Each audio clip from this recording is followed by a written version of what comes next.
Midwest National. Okay, ready, we live.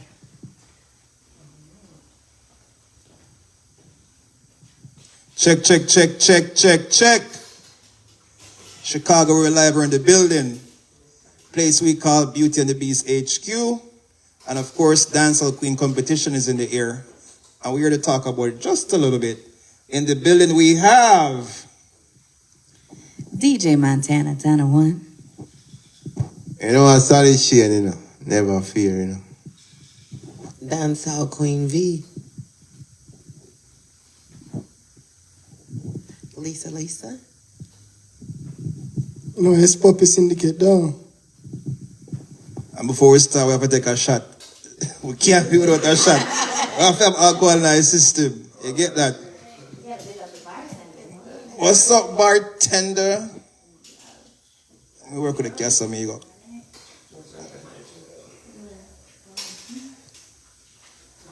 That's what's up. What are we toasting to? Dancehall Queen. What number are we? 19. What number Dancehall Queen? Tana, what number? What? The 8th? 8 Dancehall Queen? Yeah. 8 Dancehall Queen competition. Yeah. Cheers. See that? We're pretty started already. All right.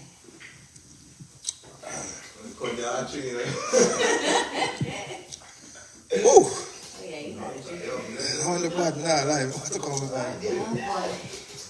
All right, as we know, it's the 8 Dancehall Queen, right? 8 Dancehall Queen competition will be tomorrow at the Safari Lounge. And everybody got to be there. So we're just here to talk about how it started, the journey, and of course, how Montana herself get involved with this whole journey. So Tana1, give us a short history of how Dancehall Queen came about and how did you get involved? The short history or the medium or long? Well, I don't even know. To be honest, I just know that Dancehall Queen started and just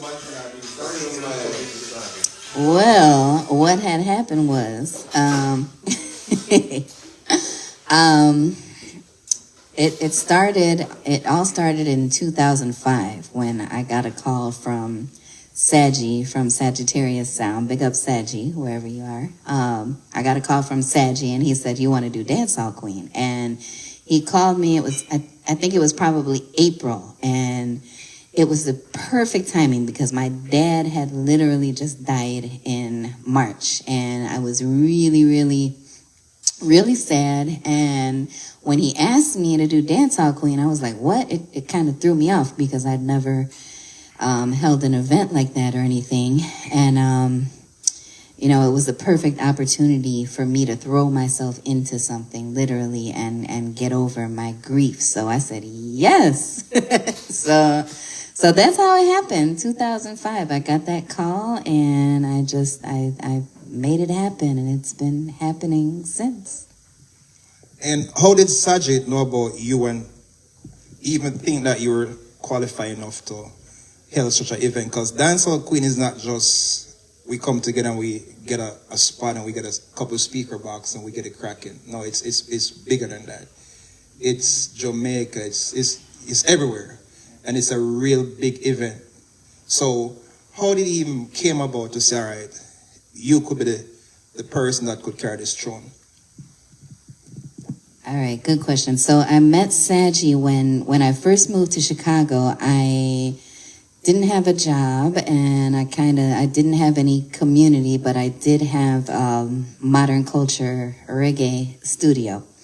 And that actually S Puppy, that's where, you know, your dad's people were all over there. So it's crazy that you're here right now. This is like historic for me. So I love that you're here because, you know, literally this is like family. And I used to hang out at Modern Culture Studio all the time with Blacka, Evie, everybody who was running the studio. And I learned how to do voiceovers there. I learned how to build websites. I learned how to do Photoshop. I was doing all types of voiceovers for commercials for different reggae and dancehall and calypso events in the city out of that studio. So once I learned how to build websites, the owner for the studio, Blacka, he introduced me to Saji. He told me to go walk down the street, and Saji had a record store down the street, and I built a website for Sagittarius, for his record store. So that's how I met Saji. So I started to do more things in the community. I had my website, chicagoreggae.com. So I was running the website. I was doing interviews, reviews, pictures, building websites, doing voiceovers for commercials, things like that. But I never held an event before, so this was my first time to really get into promotion. So that's how I met Saji. All right. Let's rewind. Let's go way back. Not too far back, because that would be a whole nother podcast. All right. I can remember, right? Like back in the days when I know all of us as Chicago DJs, I can't even start calling names, but we all here say we're playing this music. And pretty much it was just like MySpace. Some of us had MySpace, some of us didn't, some of us didn't care for it, including myself. And then ChicagoReggae.com just rise out of nowhere, where that was like the place to go to. There was no Instagram, there was no Snapchat, there was no Facebook really at the time. It was just ChicagoReggae.com. And you kind of like put everybody on. When I say everybody, including myself. Like when we keep in a party, like we would really fight for the front page of the website. Like you have this part, you put the flyers, or sometimes Phantom of a party, Link of a party. We all have party coming up.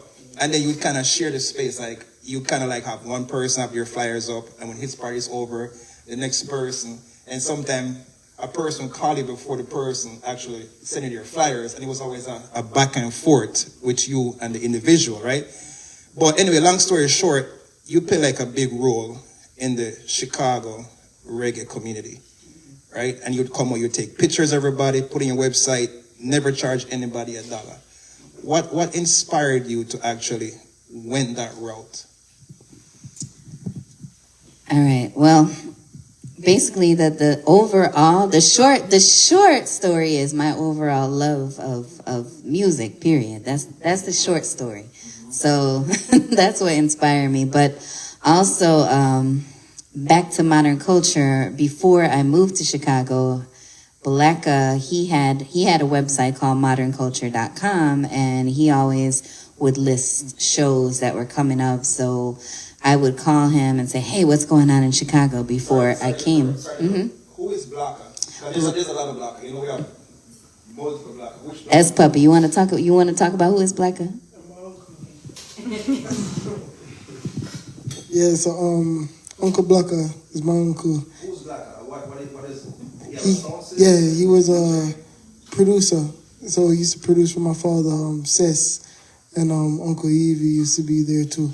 And they had a studio on Howard before they left and everything. R.I.P. to Blacka, passed away.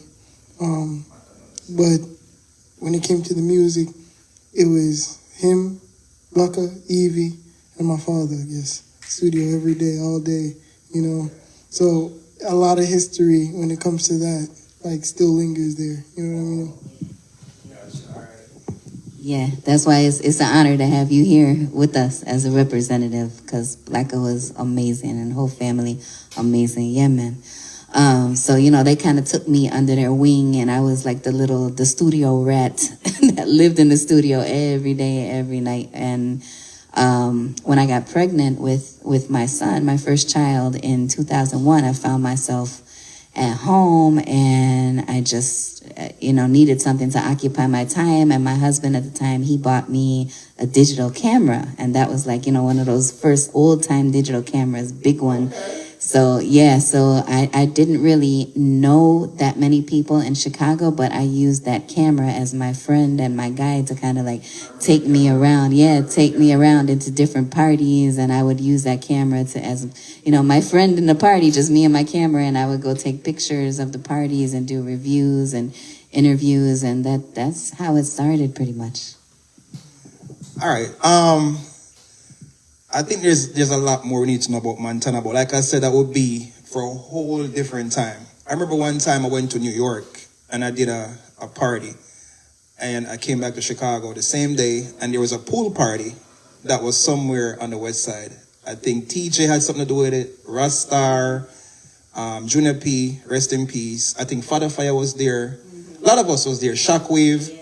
And I just came off the flight, I was so burned out, wanted to sleep. And you came out, and I thought you came with a group of girls, right? If I'm not mistaken. And you came up to me and said, D'Angelo, you look burned out. I'm like, yes. I'm like, I'm going to run home and come back for a second. Can you just play some CDs? And I show you the turntables and show you how to press play, stop, just put it in, let it run. And I show you all it was records? I remember. But I left you there and I went home. And when I went home, I think I fell asleep. And I didn't when I left, it was like around, say, 3, 4 o'clock. And I didn't get back there until like 11 o'clock in the night. You played the whole segment till I got back. How did your journey as far as getting so involved in music? Because it's just not today where people seeing Montana playing records or playing CDs or so in love with music. It's been way before even ChicagoReggae.com. Because when you came and you spent the whole day for me, you was not so involved in the scene at that time. You was just coming around. I remember you was so skinny. You was like a little thing. So just give us like a quick little rundown on how that started. Well, I've always loved music ever since I was a little girl. My parents were both singers, amazing singers. I used to make tapes with my father. We used to make tapes with different tracks. Like we would record one tape and then record it over and over and over until we had like 10 tracks on one tape. And yeah. And, you know, I have pictures of me just like surrounded by tapes back in the day. And I just always loved music. And I was an artist back then. Shane, you remember hold on. Yeah, man, I think I made the first. Yeah, 2012. I think I made the first person record art. Yeah. What song go again? We had a few different songs. Because I made the rhythm, and I have several artists on the rhythm, and she do a song. I can't remember the song. But, yeah. Remember when Danger? Yeah. And do a song called Beggy Beggy Friend. And I can't take the beggy friend and I see it. So yeah, I was an artist long before all of that. I was always an artist. I used to be a rapper when I was a little girl. So it's just always, Really? Yeah, I was a rapper. My name was Shy J Love. I used to battle rap in school, like in junior high. We would decide who we were going to battle, and we would battle like every day in the hallway. We have like a big cipher around us, and one day I looked up and I saw the principal standing there watching me rhyme, and I was like, oh my gosh, I'm going to be in trouble, but I didn't, thank goodness. But yeah, man, it's just always been about the music, so it's just a natural progression of things that led me to where I am today as you know, promoter for Dancehall Queen and selector. Is just natural. Yeah, but the golden question I have for you is that what brought you to reggae? Because it's so funny. I remember when I just opened the shop and the ladies that was throwing the event said they wanted an American, they want more American music than reggae. I said, I'm the perfect person for you. I call you up, I said, Monson, I need probably like 30% reggae and the rest hip hop and R&B. And you said to me, D'Angelo, I have to go on the website of some radio station and download some hip hop and R&B. So you're so heavily involved in dancehall music. How did that start and how that came about just so much? You have Jamaican tattoo on your legs. You go to Jamaica a lot, and it's just always been. If you ask me, you know a lot more about Jamaican culture than a lot of Jamaicans. So what got you so heavily involved in the culture itself? All right. I heard you say something about baby fodder. Like it has nothing to do with a man. I know most American women who are into dancehall and reggae music, their journey started with a man, but mine definitely had absolutely nothing to do with that. Like literally, I was in my bedroom one day, and like I said back then, I was a rapper, and like hip hop, it started to change. It started to disrespect women. It started to get more violent. And, you know, as a teenage young girl, I was 12 years old and I was in my bedroom and I was listening to the college radio station because that's where we could hear the best music, like the underground music. So I'm listening to the college station and I heard Mr. Telephone Man, is something wrong with my line when I dial my soundboy number? And I was like, soundboy number? What is that? Like, it was a song that I knew, but it was different. It was sung in a different style. It had different words. I didn't know back then. It was a dub plate.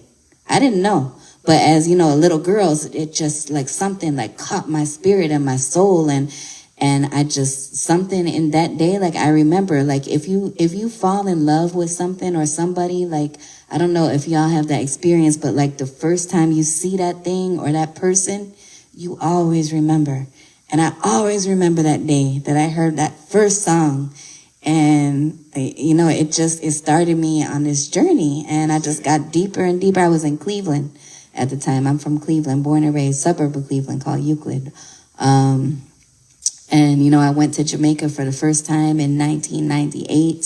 So that's why I have a special love for 90s dancehall, because I was in Jamaica at that time on the ground. And I was, you know, experiencing it in Jamaica and in the clubs. And, you know, it just went from there. It just happened naturally.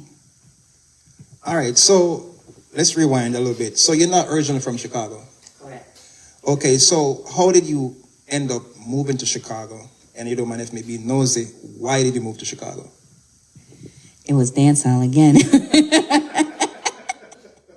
I graduated from college. I went to Purdue and Wait.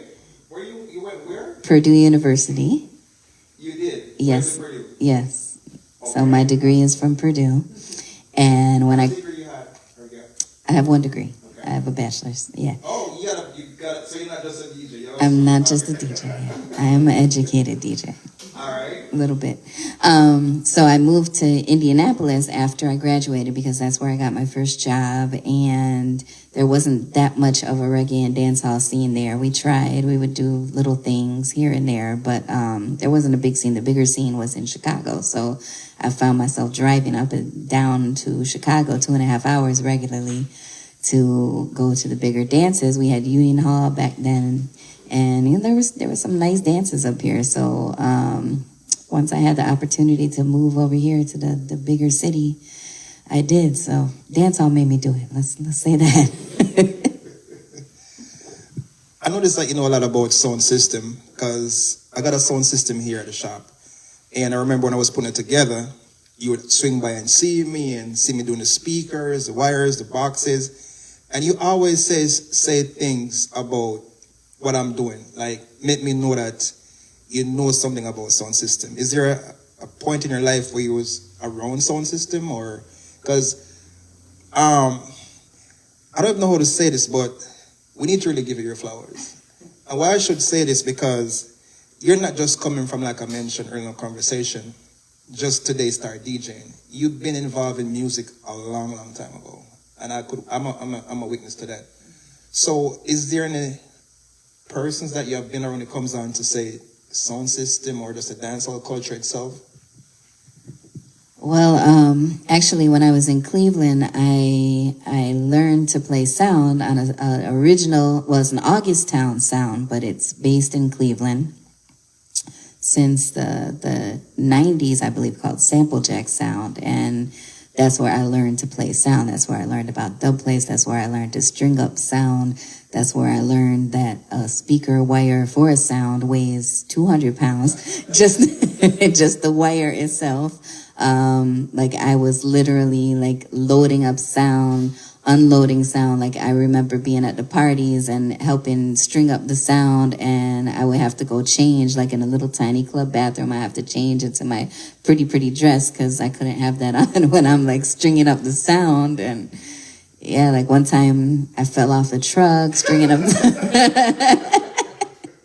So yeah, I'm intimately familiar with that sound, and I want to big up Sample Jack sound. Sample Jack sound was built actually by Mark Dragon, so that's how I know Mark Dragon from way back then. Mark Dragon also was the one that built Fireworks sound, right? Or Tune It. So just an amazing engineer when it comes to sound systems. So big up Sample Jack, big up Original Fireworks Sound, big up Mark Dragon too, yeah. Can we get a shot? Can we get a shot? Well, as you know, we're here to talk about Dancehall Queen, but we have to kind of like give a little history about who Montana is, and to let everyone know that she didn't just surface today. She's been in the business for a while, and she have a lot to do with us as DJ who's been here from day one. Montana was the person that I would say was responsible for me actually when I'm planning to go DJ at the state for the first time. I remember like it was yesterday. The shots are here? Okay, shots. Serious? Oh, okay. Where's mine? After 3, 1, ready. After 3, 1, 2, 3, cheers.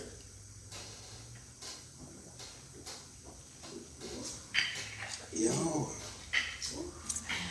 Yes. Like I'm saying also, it's no more. So I remember now, so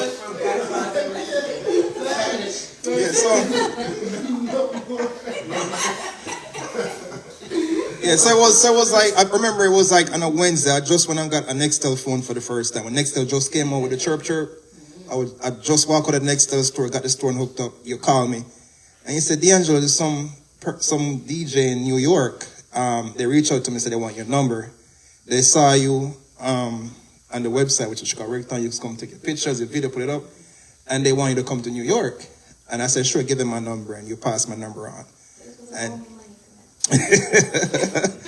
and I went to New York, mentioned Kid Rest in Peace, and I did my first set. And I've been going to New York almost every week after that. Then I started going all over. So ChicagoReggae.com have a lot to do with that. And I'm sure there's more DJ here that can also give you their piece as well. From Phantom to Linky to go right back. Like without ChicagoReggae.com, I don't think Chicago would have get the stamped back then that we got. You know, you really put us on the map, and we really appreciate it for that. But we're here to talk about Dancehall Queen. All right, so tomorrow we have a Dancehall Queen competition coming up. You want to just talk a little bit about that before we go back to how we started? Sure.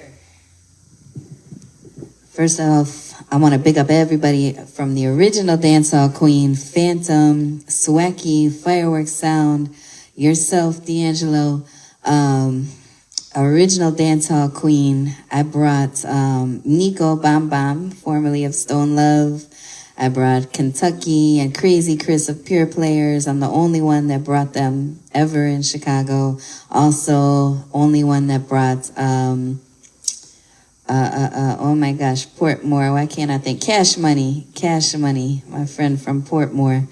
Same way. And it's an honor to have Lisa with us, one of our first original judges from the original 2005 Dancehall Queen. So, yeah, if you can talk a little bit about like what your experience was like with that, and did you ever go to Jamaica with any of the winners? Or? The first few times. So I met Montana through ChicagoReggae.com, and she had been doing it for a while, and she's like, hey, anybody can, help me sponsor this? I do a lot of work, and I was younger than I didn't have any obligations, and I was like. What year was this again? Huh? What year was this again? What year? It was in the 90s. No. 2005. Yeah. Okay. So I was like, sure, I'll help you. I'll sponsor me like financially, right? Yeah. I had more then. I had no obligations, right? I was like making money and didn't have many bills. So I was like, yeah, I'll help. And so we just started talking from there. And she's like, I want to do this Dancehall Queen competition. And, I had seen the Dancehall Queen movie, and I was I was going to Jamaica like once or twice a year with my friends. I was also working with Chucky Ferguson with the Selassie Festival in Washington Park. Are you from Chicago, originally born and raised in Chicago? I was born and raised I was born in Arkansas, but I was raised in Chicago. I've been here most of my life. Your Yes. American? My family is American, but I wanted to be Jamaican. So, Gotcha. so I sensed that about Jamaica, Gotcha. about Montana. I was like, oh, she's more Jamaican than me. So, even though neither one of us are Jamaican, but she was really into the culture, and I was into it too. My friends were too, so I really liked that about her. I love the ChicagoReggae.com. I even remember Negril.com. Remember that website? So I was like very happy. Like, yes, this is perfect. I would love to be involved with producing this for the first time in Chicago. And so that's kind of how we got started, and we did take the winner, but Candy, like our first dancehall queen, to Jamaica, and we did a few. I think a couple of the first few I was working with Montana for that. But yeah, that's how we met, and so I'm so excited that we're still doing it. We're keeping it going, keep the culture alive, keep dancehall alive. So I'm so excited about tomorrow. Yes. So Montana, go back to the very, very first one. Just give us your experience on the first one, the good side, a little bit of the bad side, and also, as we know, what's his name? Big A, right? Big Head. Big Head has played a very, very big role in this whole Dancehall Queen competition, and you have been one of his OG from day one that is still rolling. Yeah. Give us a little bit of how it is working with Big Head and the very first show you give and take, and what your learning experience from the very, very first show. Because remember, the first one always, interject how far you go with this product and what you need to do here on moving forward. So. Yeah, I want to big up Big Head. Big Head is actually the producer of the International Dancehall Queen competition in Montego Bay, without whom none of this would be possible. And that competition has been going on, I think, it's definitely over 30 years now. So it's the biggest, longest running dancehall queen competition in the entire world. And, girls from all over the world come to that competition. I remember the first time I came there and I was just amazed. I met a girl from Estonia. Big up yourself, Lisa. I didn't even know there was a country called Estonia, but she was there to compete. There were girls from everywhere: Poland, Spain, France, everywhere.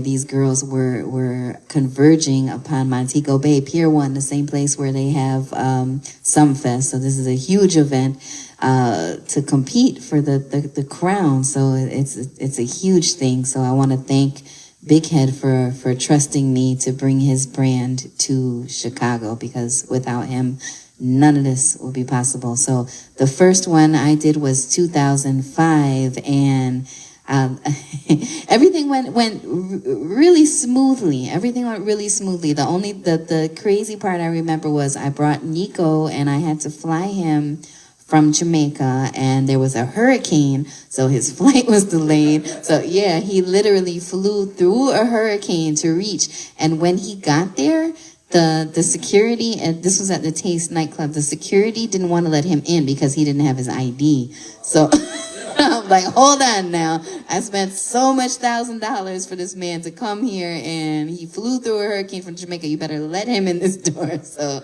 I remember that vividly. Like I was about to lose it, because just, running around trying to do everything. And then I heard that they don't want to let my DJ in. Like, nah, that can't. But I mean, aside from that, everything went really smoothly. It was an amazing experience. I want to big up Candy. She was crowned my first dancehall queen, first Midwest Dancehall Queen, 2005. She also was an inspiration for me wanting to keep the competition, because I remember I saw her in a dance that I was at Mechanics Hall in 2003, I believe. It was called Dancehall Queen Showdown. And Candy was there, and I was there with my friend Dancehall Queen Simone from Toronto, and Dancehall Queen, what's her name? The very first Japanese Dancehall Queen. No.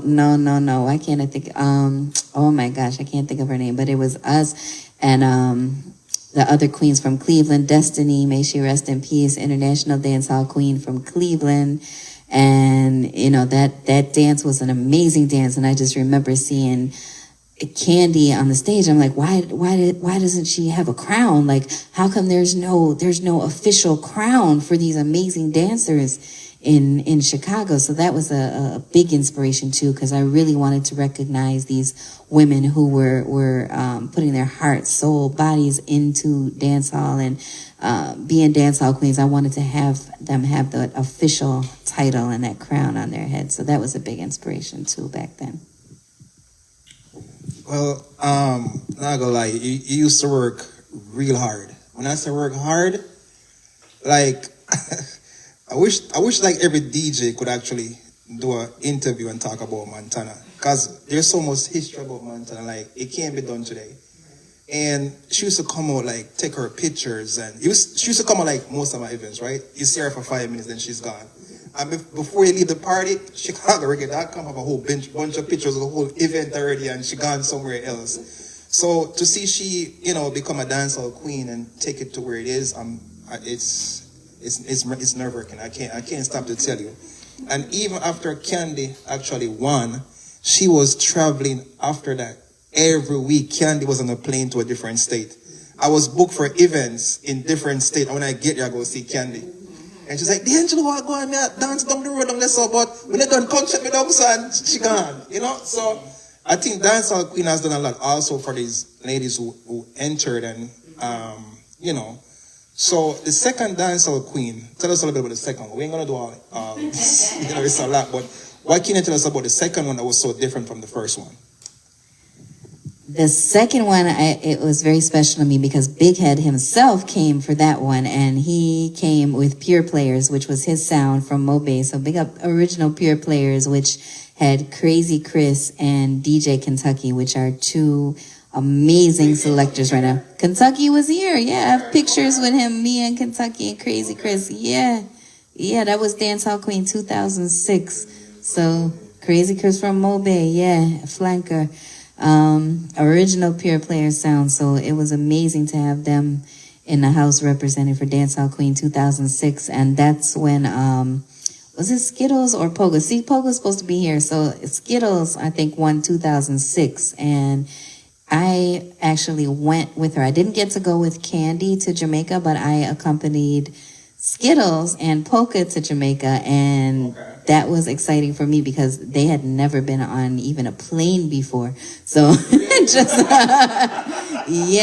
like I remember sitting on the plane next to Polka, and she's looking out the window like just amazed, like, oh my gosh, look at the clouds, and just going down there with them and just having the experiences in Jamaica. Just that would be like a whole nother interview to talk about the experiences in Jamaica with the queens. It was just an amazing experience for everybody. And like you said, it really has jump-started a lot of their careers. Like Stacey Latrice tonight, she would have been here with us, but she's literally performing on stage right now with Dexter Dapp. She's been touring with him, and she's an original dancehall queen. She was crowned at our sister competition in Minneapolis. So she was crowned in 2017, yeah. And Brat also, she's in New York. She's made a full-time career out of dancing. She's the Midwest Dancehall Queen 2010. So we've jump-started a lot of women's careers, and they've had amazing dancing careers because of the Dancehall Queen competition. So that's definitely an honor. All right. The second Dancehall Queen, where did you keep it? Where was the location that it was kept? And what was the turnout like? The first and the second, they were both at the Taste nightclub, 63rd and Low. And I got in, if I can tell you a little story, I got into the Taste for the first time because of John. You remember John, may he rest in peace.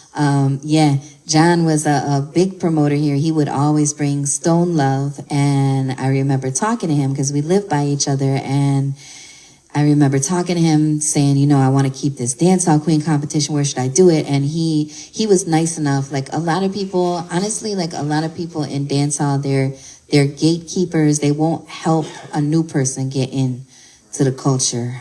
They won't help you at all. But John was amazing. John literally picked me up, drove me to the Taste, introduced me to the owner. Wow. And yeah, that's how I got the club for the first couple of years. And the Taste was an amazing club back then. We could keep it until like 5 o'clock or later. Yeah, 5 o'clock or later in the morning. Huge turnout. Beautiful, beautiful place for the club. Beautiful turnout for, yeah. And I'm asking about the third one also. But before we get into that, just to let everybody know who John was, condolence to the family, rest in peace. He was one of our icon. He was a real good promoter. And I want to say he was a person that was responsible for Jamaican independence celebration. Not the one that we keep in the park at James Park, but the one that, the party that you dress up and you go. When John keep Jamaican independence, like, you see some people who you haven't seen in decades. And the only time you're going to see them is at Jam Party. You will never see them again.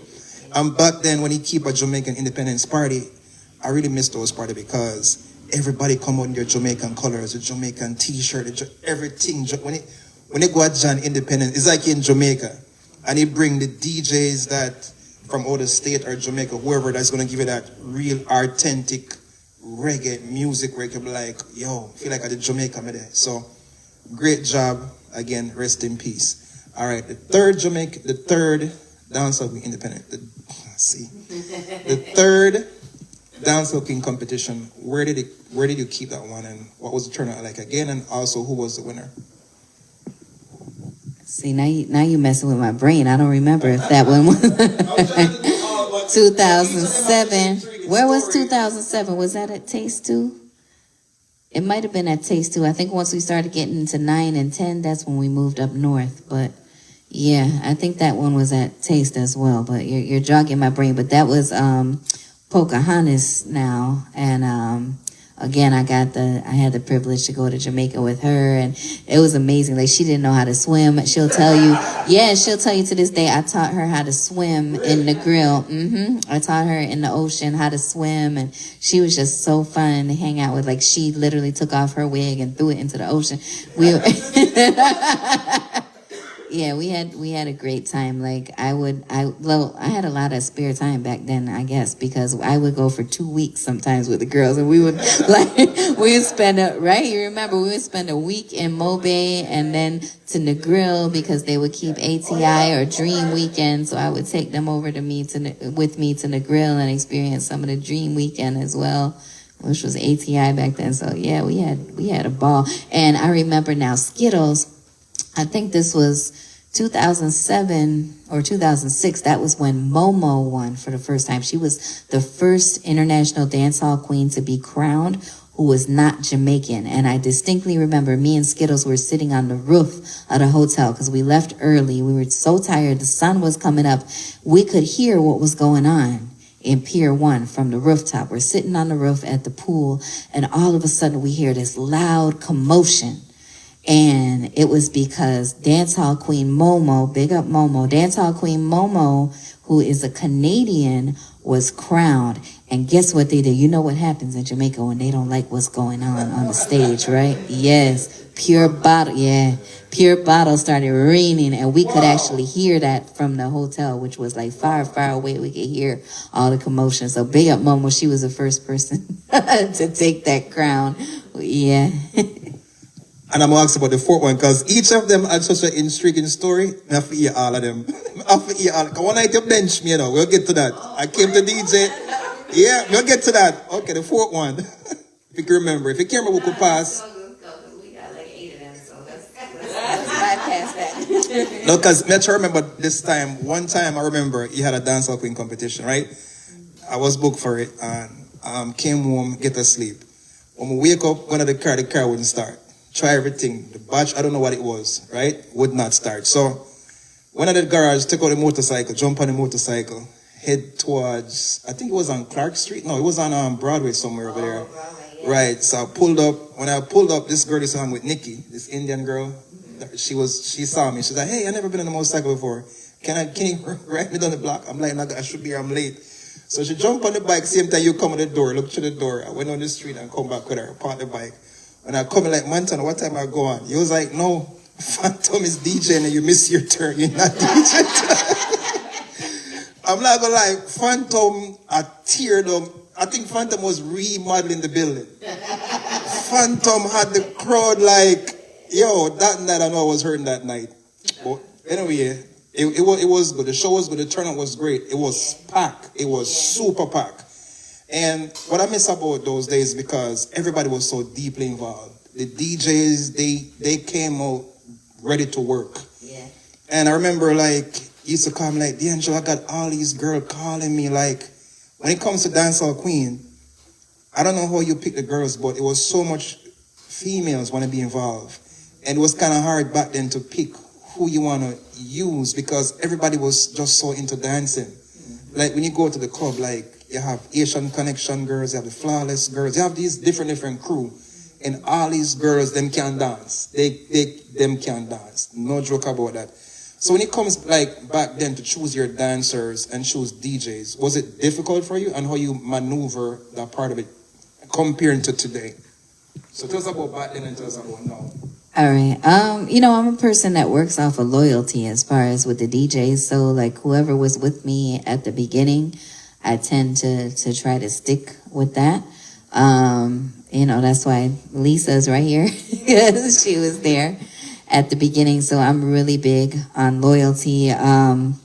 As far as the dancers, my competition is a planned, organized competition. It's not the kind of competition where, you could just jump on stage and do whatever you want. Like you have to have your plan. You have to be signed up. You have to fill out a sign up form. And, when it comes down to that, a lot of people, they say they want to compete, but they're not willing to put in the work and the preparation that it takes to actually be a professional about it. So that really helps separates who really wants this versus who just thinks it will be fun or it will be cool. So, that kind of did the separation for me as far as deciding who's actually going to get to compete and who's not. Yeah, so as far as like choosing your dancer, then like I was just saying, back then, was it more easier comparing to choosing your dancers now? Because the reason I'm asking this, because I know, like I said, back then it was a lot to choose from. And now when we go to the clubs, we don't see girls dance as much as they used to. You see a few, but back then everybody was doing a headstand. Everybody was just mopping the floor. So choosing your dancers back then and choosing your dancers now, is there a shift? And if there is a shift, what you think is that shift? Shots. He said he don't want a shot. I'll take another shot. Yeah. Yeah. What do you say? Everybody has a boyfriend they don't want to dance for. Oh boy, this interview is gonna get nicer as the longer we go. Hey, somebody need a shot of water over there. But no, honestly, like who's serious about it is serious, and nothing about that has changed over the years. Over the years, like if people are not serious, they're not serious. Period. Dancehall honestly it has lost popularity in the United States, so there's that. But people are still into dancehall culture. They love dancing, so dancehall is the root of hip hop. We're not gonna go there, but dancehall is definitely the root of hip hop. But as far as as far as the popularity and what's most popular right now, honestly, like it was a little more popular back then. So we had a little bit more spotlight on the thing, but people are still very much into it. They love to compete. They love dancing. So it's still the same thing. Who's serious is serious, and who's not is not. Yeah, what I think about like dancehall, nothing. Dancehall is the root of the Western music. You know what I mean? Dancehall, even Afro right now. Afro is dancehall. You know what I mean? The pattern is the same. They just use different instruments and make it sound different and use the tom jump in between the loops and make it sound different, but it's still dancehall. If you listen to the lyrics, they talk about gal, all this. It's Ghanaian and Ghanaian, they listen dancehall every day, and that's where they inspired from. Nigeria and everybody, you know what I mean? Dancehall, even reggaeton. Reggaeton it came from, inspired from Jamaica. Jamaica is the root of the Western music. You know what I mean? So that's what I. All right.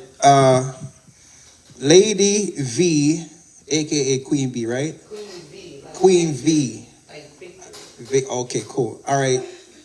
You want to share with us a little bit of your experience being dancehall queen, and what was it like competing, and what's your journey from there until now, as far as this music?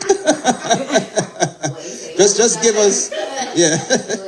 Just give us. My shot is done. Shot. Bartender. We'll get rid of that bartender now, because my cup dry.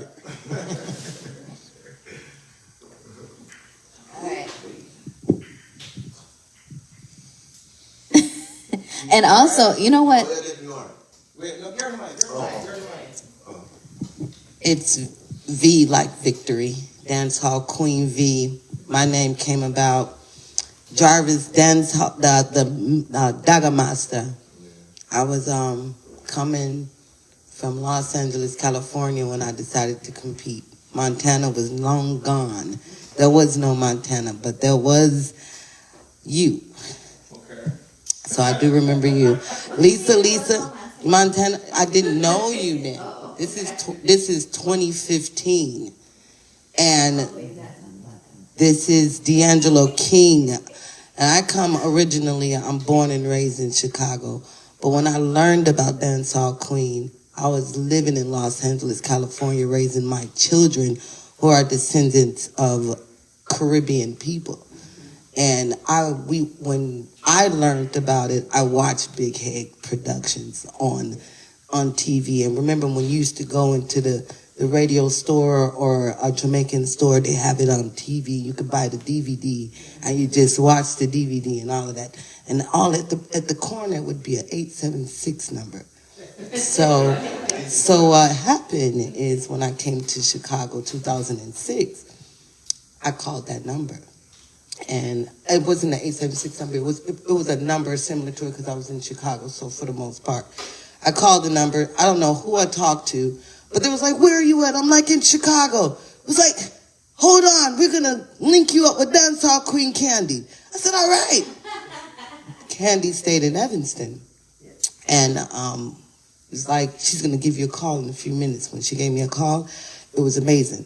Now it's amazing that we're talking about flawless dancers, D'Angelo King, everybody. See, I know all these people back in the day when before, like how you have everything organized. I was the person that jumped on the stage. It was like, flawless dancer, you know, a big up to Swaki, Phantom, Sivas videos, all of them things, you know. You know, so I came out and it was the flawless dancers, and they were introducing the flawless dancers, but they were like, "Will the flawless dancers please come to the stage?" And I ran my ass up there because I thought I was like the flawless dancer, but they were actually a crew. And then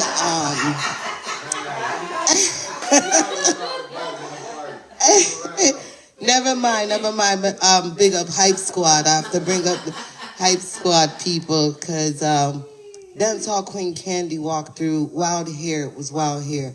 She walked through the back doors of Wild Hair and then was telling everybody, 2005 Dancehall Queen Candy. She walked in. I remember her outfit, everything, and she just had this thing. And I said, I want to be her. I want to be her. And so I would go out to all of the parties to taste and everything, but I had no name. So Hype Squad, big up Hype Squad, named me Geico. Dancehall Queen Geico.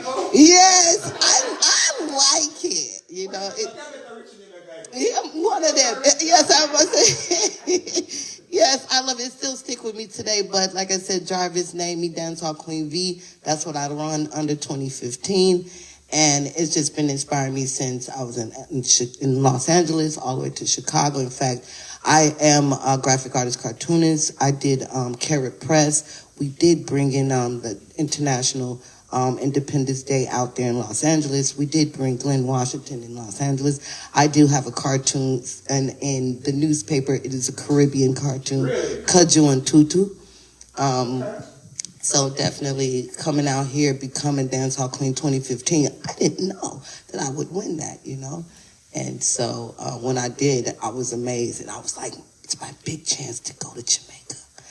And because you wasn't here, Montana, I didn't go. And so. I was here. I don't know who you were telling me about that competition the other day, weren't you? Or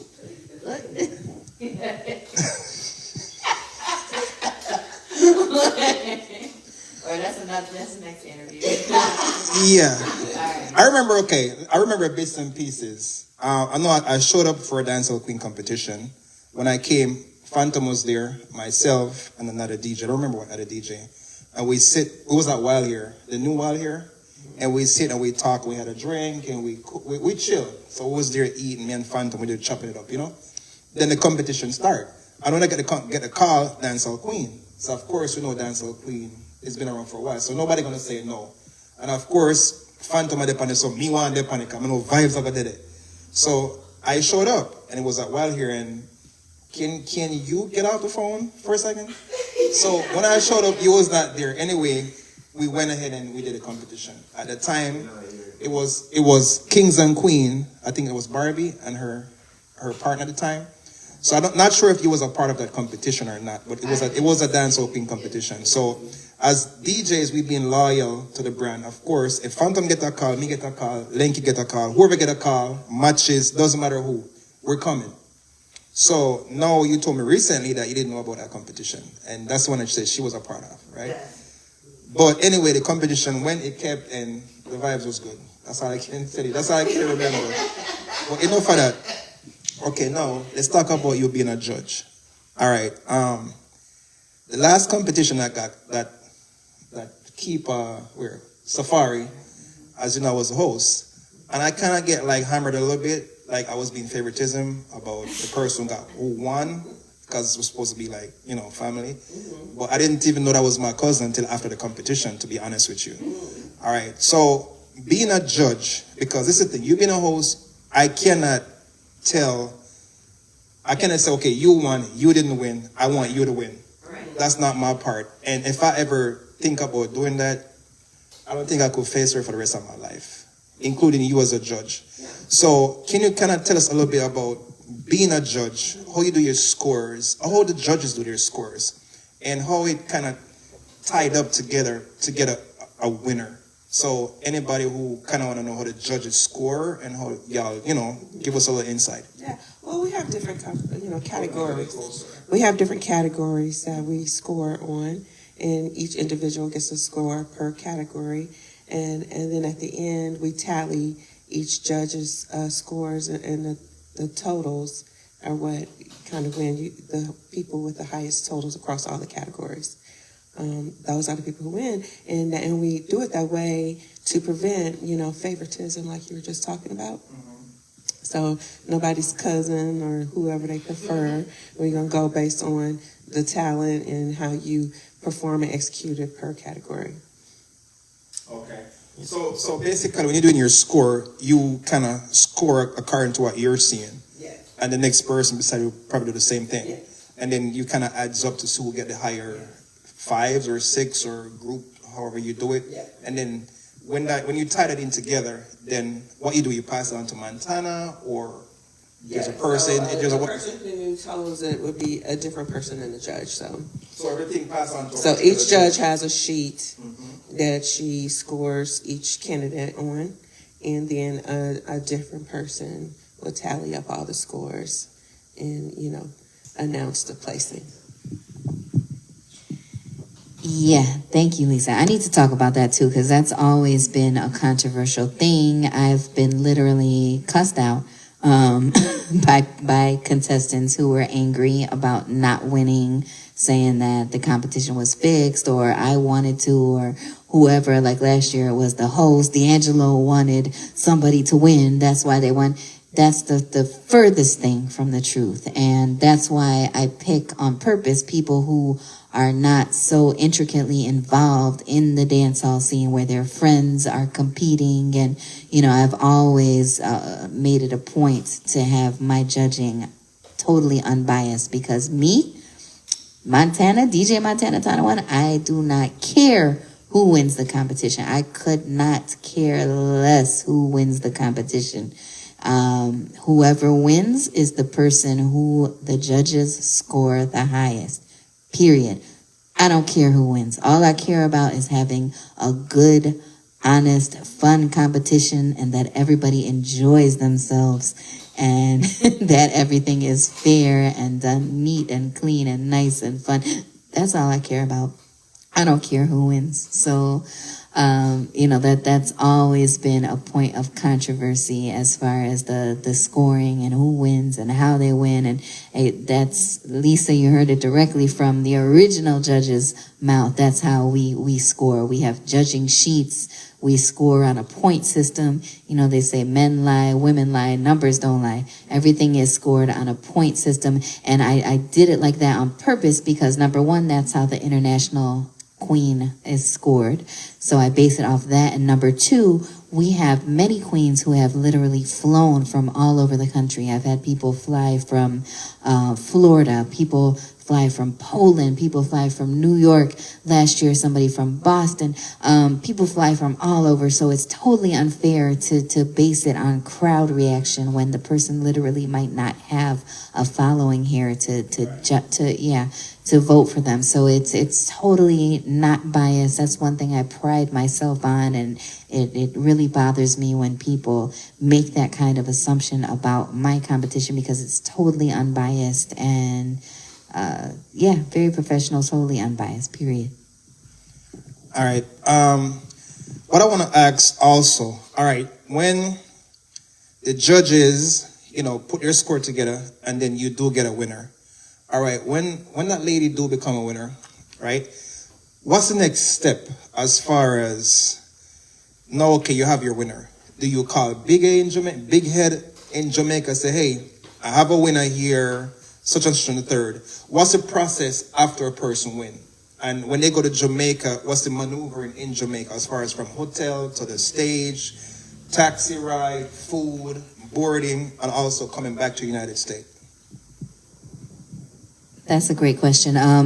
Basically what happens when they win, we get their ticket to Jamaica, and sometimes I personally accompany them, sometimes not, but Big Head and the International Dancehall Queen competition family and crew, they have a whole set of different events that they go to, and they have schedule for all of the queens. So they have transportation scheduled for them. They're totally taken care of from the time they arrive in Jamaica till the time they go home. They're fed, they're housed, they have, right now, like when I was going at first, Big Head would get us hotels, but right now Big Head owns a literal mansion. I mean, this is like 40-bedroom mansion in Montego Bay. So everybody stays in the mansion, and there are different parties that all the queens go to.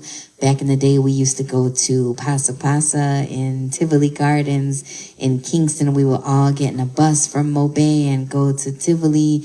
And you went there with us before, right? Yeah.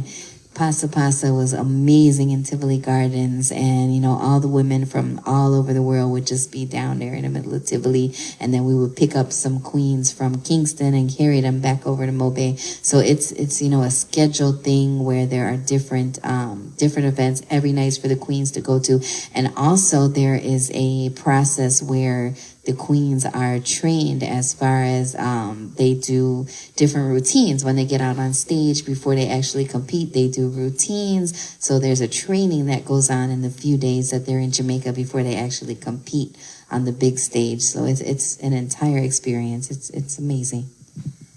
All right, it's actually two questions that I need answers for. All right, so is there money involved even if a person doesn't come up as a winner in Jamaica? Like, okay, now you win the Dancehall Queen competition, you get your trophy, okay, good, beautiful. Now you go to Jamaica, pretty much you take off work if that's the case, or from your hustling, because this is something big, right? You move into the next level, but at the same time, are they being paid? Is there money involved other than just coming here representing and trying to be a winner? And number two, now, is there a guideline? Like, when you go to Jamaica, is it rules where you cannot really leave and wander off by yourself? What I'm trying to say really is, as we know, no, we're living in serious times, right? And a person leaving, going to a country never been before. You meet somebody in social media. Okay, girl, I'm gonna come pick you up. We're gonna hang out. We're gonna go across Jamaica. We're gonna do this, do that. Is there rules like, okay, once you're in Jamaica, you're with big head and this is what it is. You can't just get up and just go freestyle. Or it's open where you, hey girl, do whatever you feel, whatever you like. How does that part of it work? As far as Jamaica, as far as the monetary thing, I am not intimately familiar with that part of it. I know for my competition, one year it was 2007. I called it the Clash of the 777s because it was July 7, 2007. And I decided to give away $777 in addition to the, the crown and the trip to Jamaica. And do you know that money caused a crazy controversy? Like literally I had people trying to fight me in the parking lot over that money. Yeah. So that was the first and last time I personally dealt with giving away money because I had like people from St. Louis. They were like, they wanted to jump me in the parking lot. Like it was crazy. So for me, I don't like to give away money for that purpose. As far as Jamaica, there is a monetary incentive for the winner. I don't know exactly how that goes. I don't know exactly how that goes in Jamaica. But as far as the queens and their safety, it's been a while since I personally accompanied my queen. Last year, my queen went, but she's an experienced Jamaican traveler, so I did not accompany her. But I know in previous years, I've accompanied my queen, and one of them actually got married to a guy that she met. She met down there, yeah. So, she started a whole new life based on that competition. But, everybody's a grown-up. I don't enforce strict rules, like you can't do this, you can't do that. But, like you said, this is, back then as far as right now, I mean, it's serious. You can't just be wandering around in a strange company. But, everybody's a grown-up, so we can't lock the people in a room and say, you can't do this. But, everybody's expected to be at certain events and certain rehearsals at certain times. So there's that, yeah. Sure. I'm going to give me 1 second. I know this year you're going to do things a little bit different. You have artists that's going to be performed before the show starts. Solid Shane here to my left, he will also be one of your artists that will be performing. We're going to talk about that for a second. But before we do that, I want to talk about this man right there. So, the liquor chipping, seriously. All right. S-Puppy has been like in the culture around us for probably like how much years now? Like 10 years now, right? And I remember when you just came on board, you come out, and I remember like it was yesterday. You would actually just stand in a corner. I'm sorry. You would stand in a corner somewhere and just chill. And let everybody a dance. And Innovation Dwight matches who were the one that introduced me to you. I don't forget. And Dwight, like, I'm a little soldier and can't dance in bad.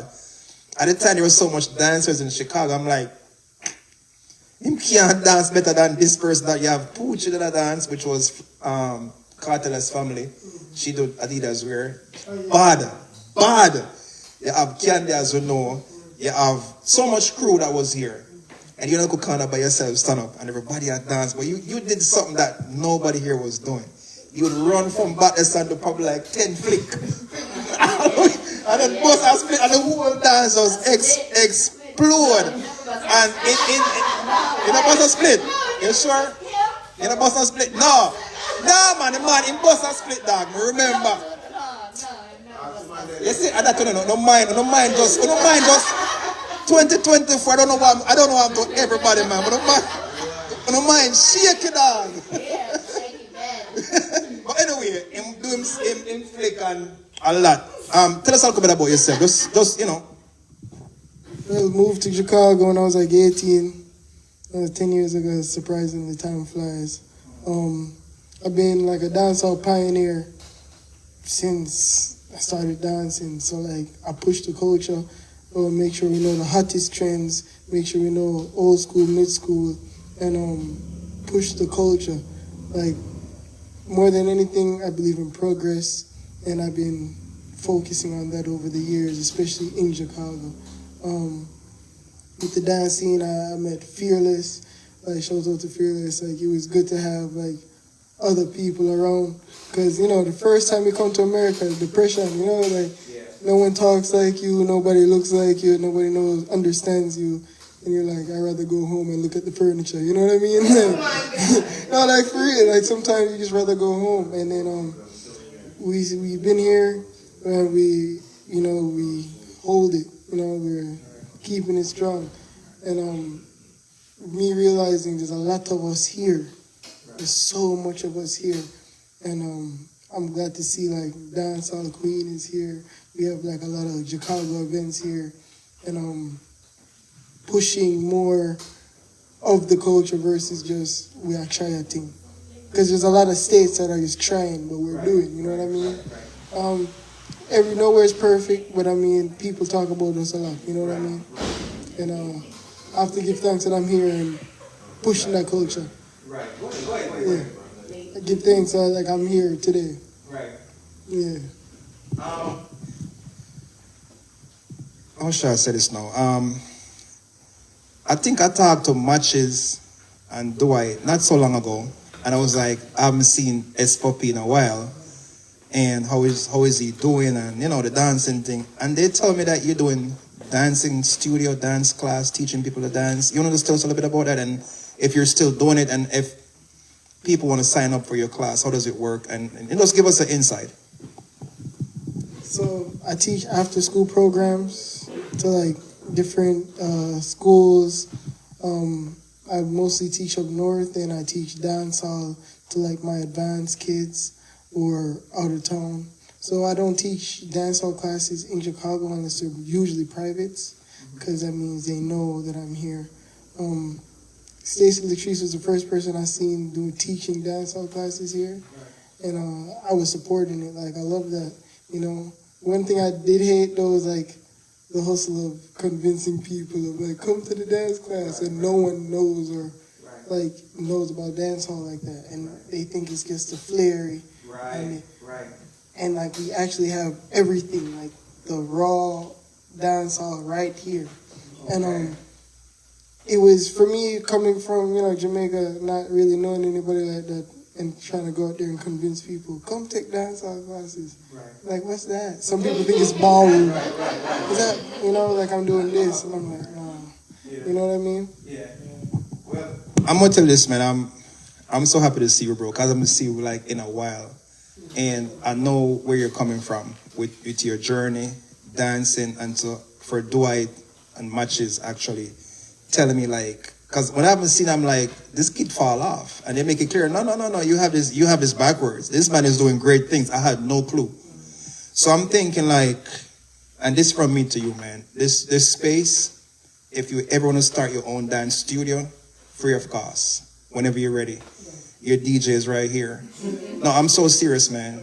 Like, you didn't have to be here tonight. She called you, can you come? And you drove all the way. I don't know how far you came from, but you're here tonight. You see what I'm saying?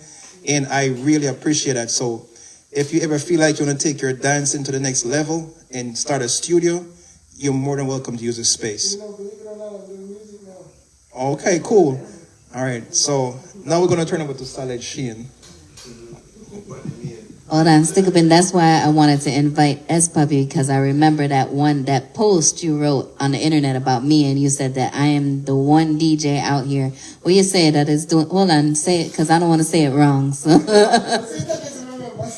You said that, like, I'm the one DJ out here that's, like, playing progressive and new dancehall, that's keeping it real more than anybody else. And I remember when you gave me that cosign, I said, man, you know, this guy, you know, he's real. He's giving me, you know, his stamp of approval. So I said, you know, like. Wait, hold on. I think we have something here. Once a month, you, the DJ, I'm kind of, all right. You, the DJ, when you start a dancing studio, once a month right here, I'm going to push you to do it. Because I see and I know your talent. And that's why I always ask about you. And Dwight and Matches always have so much positive things to say about you. And they be giving me details. And for Matches as a person who's been in music since before I came to this country, and Dwight as a person who's so musically inclined, it's hard to not listen what they're saying or paying attention. And they talk highly of you. And you're here tonight, and I can still have the swag, the hairstyle, the hat. I don't think nothing has changed. You know what I'm saying? It's the love why you're here tonight. It's not because of money. And I want to see you still do what you're doing. So I'm telling you, man, if you want to use this for a studio once a month or twice, let me know. Montana is right here. I want to see you guys make magic. All right. And no, honestly, man, like seriously, think about it. Before we even wrap it up, because we're about an hour in. All right. Solid Shane, Montana never did this before. She have artists that's going to be involved in tomorrow's Dancehall Queen competition. And before we even turn the mic over to you, what make you take that route? And who will be performing? Actually, we had a few artists in the past, long ago, but not in the present. And one thing I really think that we all need to work together as far as a culture with Chicago to make the dancehall culture move forward.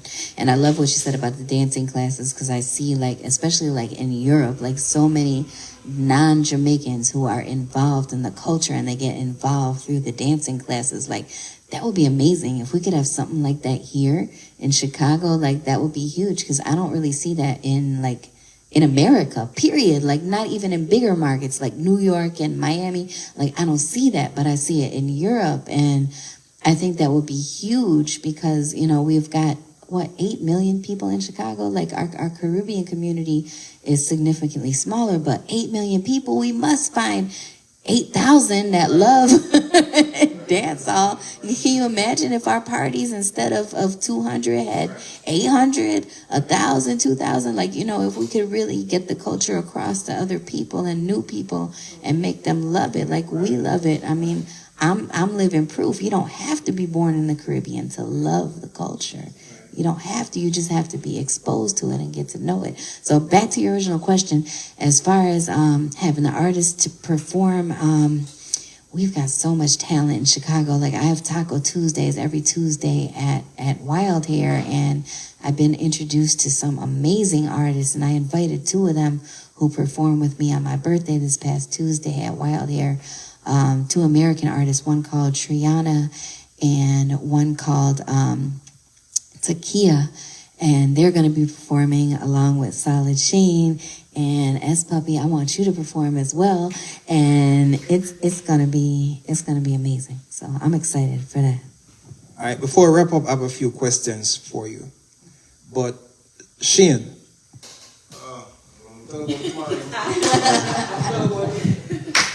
yeah, Solid Shane for the main, skate. We are skate. You see it for the main. Yeah. Tomorrow, don't know, annual thing, Montana startup thing from 2 years now, or so. Annual thing start back. Because you did stop for a while. Yeah, so, you don't know tomorrow. Don't know, we just repeat what I go on last year. I make it better still. You see me, I say, last year we never really have no performance and them thing. I say, girl, I'm alone. And I like what a girl I'm do. Same way, you see me, I say. But, you don't know, we need some live performance, spice them up. Spice up the thing a little bit, you see me? Because live performance are always, once it good though. So just come out tomorrow and make it happen. You see me, I say, take time, break it down. Yeah. Yeah, man, we all got to work together, like performers, dancers, selectors. We're all part of the same culture that we love, so we're supposed to all be able to work together to make it amazing. all right, I'm about to put you on a spot. Yes, a very serious spot. The first question I have, we're about to wrap up. I think it's going to be the last. Yeah. All right. We plan to do 20 minutes, and we're about an hour in. And we could still talk about a lot more. We know that you took a break. You took a break from Dancehall Queen competition. And why did you take a break? I got kids, man. I got two. I have 2 kids, and yeah, that was the main reason. Just family obligations. So that's it. And what make you got back on board?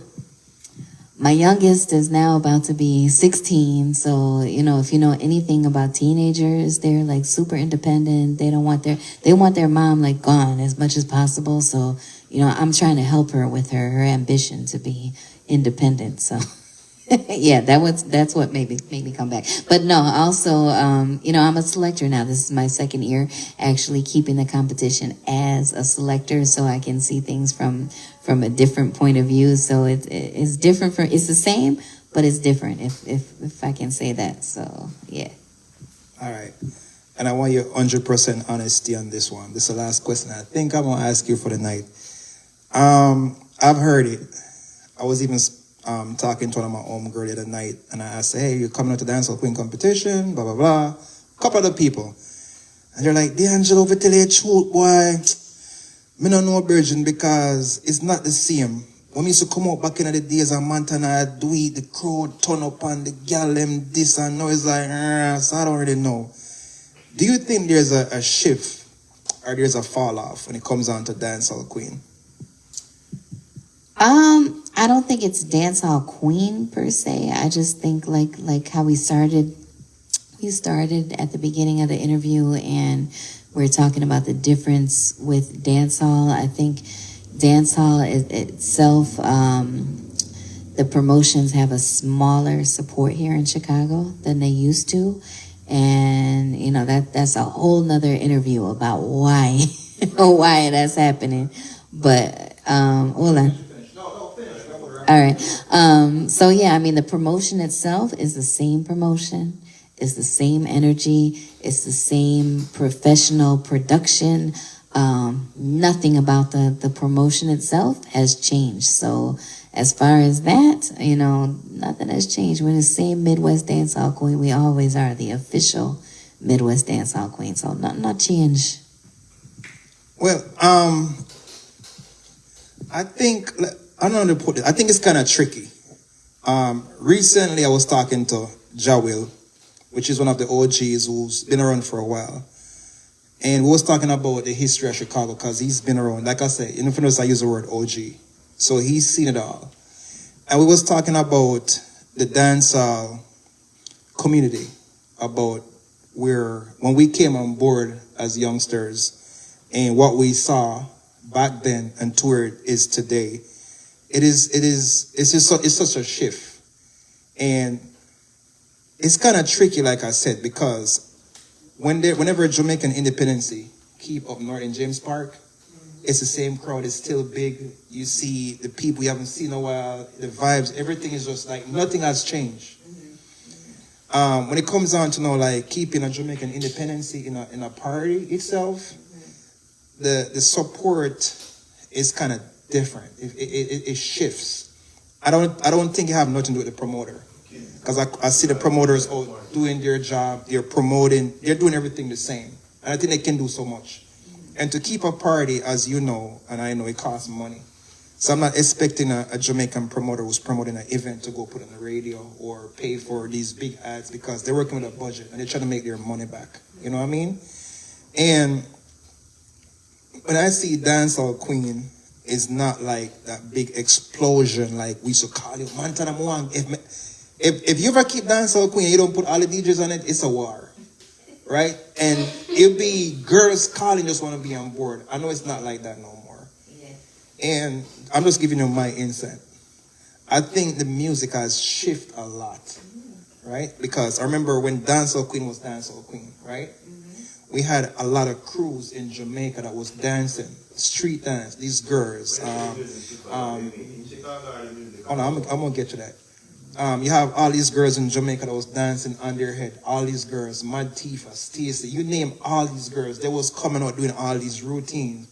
And whether we like it or not, Jamaica is the hub for dancehall. Whether we like it or not, we feed from Jamaica. So even we here doing producing, we putting on tracks, we get #1 tracks, we still got to keep up with Jamaica, right?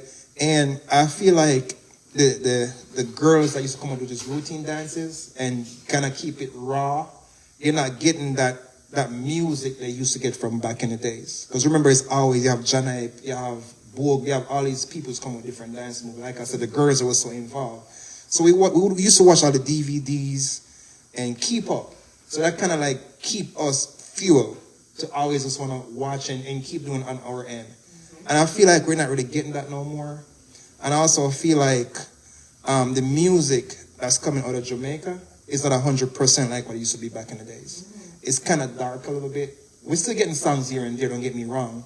And the younger generation, they're doing their part. We can't knock them for what they're doing because everybody got to do their part. But I feel like it's a shift with the music itself. It's a little bit more dark. And it's not so much more of a dancing, enjoying beat per se. The beats that we used to get back in the days make you want to dance. These beats we're getting now is like, me chill, me like a split of a buckle and just a rap two side. I don't think the ladies can actually vibe to that. So I think with that being said, it pushes the whole circle to the side. You see what I'm saying? So me personally, like I said, me talk to Joel and we had a discussion. I won't really say what we talk about, but we came to understand it on my part and his part. Okay, now that you have been in the industry for so long, you're also a DJ. And like I said, I'm about to wrap it up. What do you think is going on with the industry, with music, and also the next part of my question to you is, what do you think can be done, or if there's anything can be done? Like you said, that there definitely is a shift in dancehall. I would have to disagree though as far as the dances. There are a lot of new dances that come out. Like S-Puppy, I'm sure you could tell me that. Like dancing in the dance hall in Jamaica is very, very much alive and well. I don't mean to cut you. Penny for your thought. Penny for your thought. Don't move. All right. Okay. That's true. That's true. But why is the female dancers is not so much involved no more like they used to? Because now, when they come apart, the girls them have them phone, Snapchat, everybody want to be dolly. They have a couple crew come out, them have a table so me and my niggas them who pop some bottles and we have vibes. Before it was all about the females, as I'm saying right now. And now it's like we're not really getting that no more. So that's really my point really. But continue where you left off. Yeah. There still are very, very many dances. Like I call it interpretive dancing right now that's coming out of Jamaica. Like there's a lot of dances coming out. And, Ding Dong, very much active as far as in the dancing community. If you go to dances in Kingston, like with Boom Boom, Harry Hype, those dances, you're going to see the dancers in full effect from all over the world. And, in the mainstream America, I think that's what you're talking about. As far as mainstream America, yes, it has fallen off because I believe that the rhythms that are coming out of Jamaica, they're not as infectious. They don't have that boom that they used to have that pulls in the mainstream. Why? Because it's a different. I mean, it's that time. I mean, it's a change. We can get into the why, but it's how, the direction that the music has gone in, and that it's not for us to judge and say we don't like it. It's that it's a new time, it's a new era, and there still is that excitement. There still are those dancers. All you got to do is turn on YouTube and look at Uptown Mondays, look at Boom Sundays, and you're gonna see it. It's amazing, and they're dancing to the new dance hall. And that they're out there in the streets from all over the world. It's amazing. And just because, we don't need it, we don't have it as much in Chicago. I love what you said about like having like the dance hall, like the classes, like, maybe the younger generation, like S-Puppy, like can bring that vibe to Chicago back where it used to be. And, Shane, if you want to tell me why, like, are you going to tell me why the rhythms have changed itself, or, because that's a whole nother. We have to do a whole different podcast because we really, we're really pushing it. But I want to say shout out to Marlon because you just did one a year ago, Dancehall Queen competition, and he have used Safari. Yeah. And he could have told you no, right? Marlon could have said, yo, no, take it somewhere else. And he know that when you keep like an event, a stage show, a party, the bar doesn't really move, right? And Marlon has been like a die-hearted fan from day one for dancehall culture.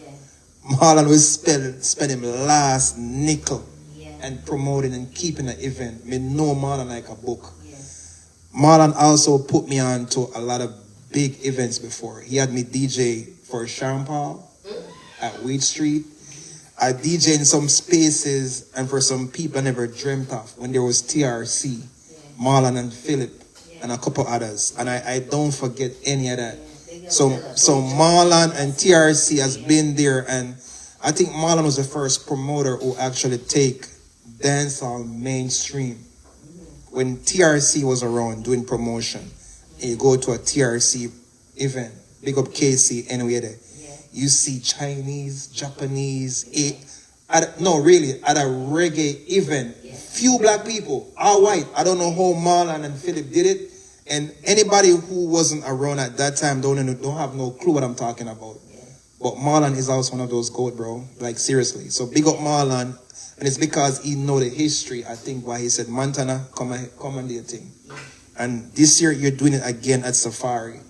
So Marlon, big up yourself. Big up yourself, Marlon. And also, before we wrap it up, what can we expect tomorrow? Tomorrow, again, is going to be the same amazing promotion. Midwest Dancehall Queen and Queens are going to battle it out for the crown. And make sure you are there on time, because just like I just got to say, I was so impressed last year that people actually came out early for a dance hall party in Chicago, because it's hard to get people to come out early. So, big up on ourselves for coming out early last year. This year, again, we're going to be on time. We're starting the competition at midnight, and make sure you are there early. Doors open at 10 o'clock. Artists are going to be performing before the competition. Competition starts 12 midnight. So make sure you're there early so you're not stuck in the back and you can't see what's going on. Make sure you are there early. And I think we might have a few discounted tickets available left on Eventbrite. But if not, come see us at the door. And it's going to be amazing tomorrow. I'm excited. Yeah. Out. Thank you. You know how to hit the stop button. You say a booty cheeks frozen. Oh,